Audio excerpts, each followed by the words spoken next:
E fala galera, tudo bem com vocês? Nessa aula vamos conversar sobre as rochas, sobre as suas características e sobre as suas propriedades. Como vocês já estudaram em outras aulas, as camadas que formam a Terra são o núcleo, o manto e a crosta terrestre, que é a camada mais superficial da Terra.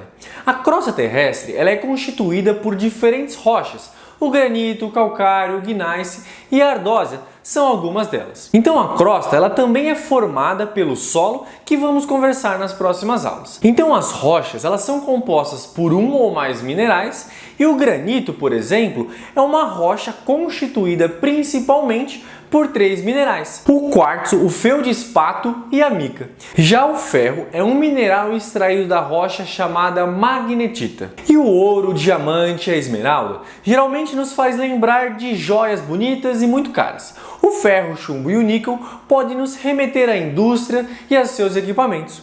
O que esses materiais têm em comum é que todos eles são minerais muito importantes para a nossa sociedade. Mas o que são minerais? São materiais sólidos que ocorrem naturalmente na crosta terrestre. Os minerais de onde se extraem materiais de importância econômica são chamados de minérios. E ao longo da história, o uso dos minerais se tornou mais intenso e fizemos o uso direto ou indireto de quase todos os minerais conhecidos.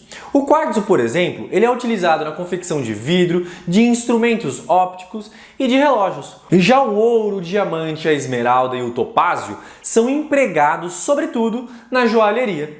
A mica ela é muito usada como resistência em alguns equipamentos elétricos. Cada mineral tem características próprias, independentemente do local onde ele é retirado, ou seja, ele apresenta uma composição química e propriedades físicas muito bem definidas. Agora, as rochas sedimentares como arenito, argilito, varvito e calcário são resultantes do acúmulo de fragmentos, em geral provenientes de outras rochas. Esses fragmentos são denominados sedimentos. O acúmulo de sedimentos pode ocorrer, por exemplo, na margem de um rio, no fundo do mar ou em uma praia. Como os sedimentos se acumulam continuamente, o material se encontra em camadas e a parte que está embaixo é submetida a uma pressão cada vez maior, de modo que acaba se compactando e se endurecendo.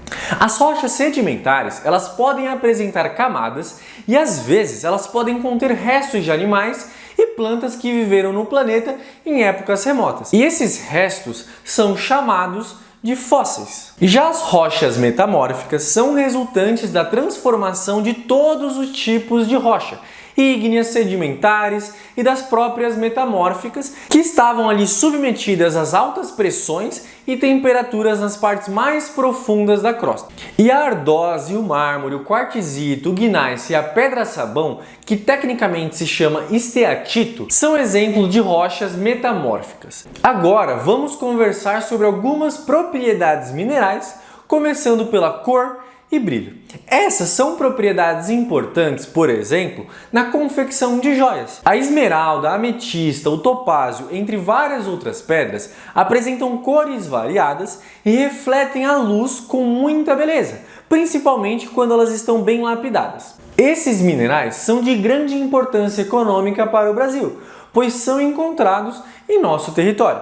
Para finalizar essa nossa aula, vamos falar sobre outras propriedades, sobre a dureza e ductilidade. A dureza é a resistência do mineral ao ser riscado. E o diamante, por exemplo, ele é o mineral mais duro que existe. Ele risca todos os outros. E a ductilidade é a capacidade do mineral suportar deformações sem se romper. O ouro, por exemplo, ele é bastante dúctil e ele pode ser esticado até se transformar em fios bem finos. Então essa foi a nossa aula sobre as rochas, sobre as suas propriedades, sobre as suas características. Eu espero que vocês tenham gostado e até a próxima!